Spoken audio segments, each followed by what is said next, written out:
के श्री चरणों में कोटि कोटि प्रणाम। आज रामायण जी का पाठ किष्किंधा कांड से आरंभ हुआ था।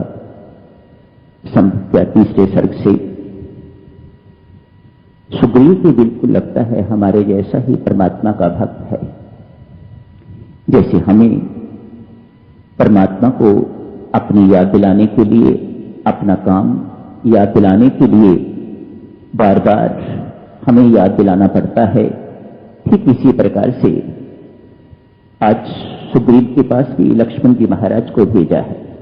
जाओ उन्हें याद दिला के आओ मेरी एवं मेरे काम की, जिस काम के लिए उन्होंने मेरे साथ संधि करी हुई है, वे उस काम को भूल गए हुए हैं, जाओ याद दिला के आओ। लक्ष्मण जी महाराज तो साक्षात काल है, उनके पास तो साक्षात काल को भेजा है। हमारे पास याद दिलाने के लिए कोई छोटा मोटा रोग, सिर पीड़, दर्द, इस प्रकार की पेट की दर्द, कोई छोटा मोटा मुकदमा, कोई इधर से कोई अपमान हो गया, आज व्यापार में कोई हानि हो गई, इस प्रकार के ढंगों से परमात्मा याद दिलाता रहता है, मुझे भूलिएगा मत, मुझे याद रखिएगा। ये इसके अव्यक्त ढंग हैं, अदृश्य ढंग हैं अपनी याद दिलाने के लिए एवं अपना काम याद दिलाने के लिए।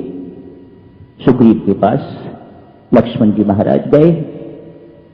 सुग्रीव ने तत्काल लाखों की संख्या में वानर सेना को बुलाया है और सबको लेके भगवान राम के श्री चरणों में सबके सब पहुंच गए हैं। हम उपस्थित हैं महाराज आपकी सेवा के लिए, जो भूल चूक हुई है उसे क्षमा कीजिएगा।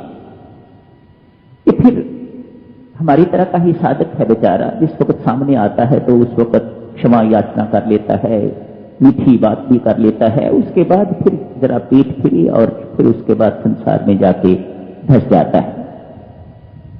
पर परमेश्वर का स्वभाव है, जिसे वह अपना लेता है उसके पास वह उसके साथ वह पक्का पक्षपाती हो जाता है, फिर उसका दोष उसे कोई दिखाई नहीं देता, पक्का ओपन पक्षपाती बन जाता है परमात्मा, जिसको वह अपना लेता है। सुग्रीव को अपना लिया है। आप सोचते हो जो गलती बाली ने करी, जिसके कारण बाली को सजा मिली, क्या बाद में सुग्रीव ने वह गलती नहीं करी, लेकिन उस बेचारे को कोई सजा नहीं थी, उसे अपना लिया हुआ है। ओपन पक्षपात करता है परमात्मा, सबके सामने पक्षपात करता है। और यदि करे भी ना तो भक्ति संप्रदाय चले कैसे?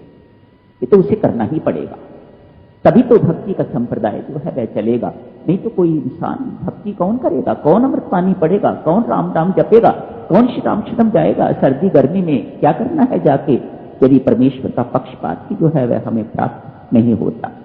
उसका प्यार, उसका दुलार, उसका वात्सल्य, उसकी कृपा यदि हमें उपलब्ध नहीं होती तो क्या करना है हमें इन स्थानों पर जाके, क्या करना है संतों महात्माओं के पास जाके। कल करेंगे भक्तियों में चर्चा इस बात की। आज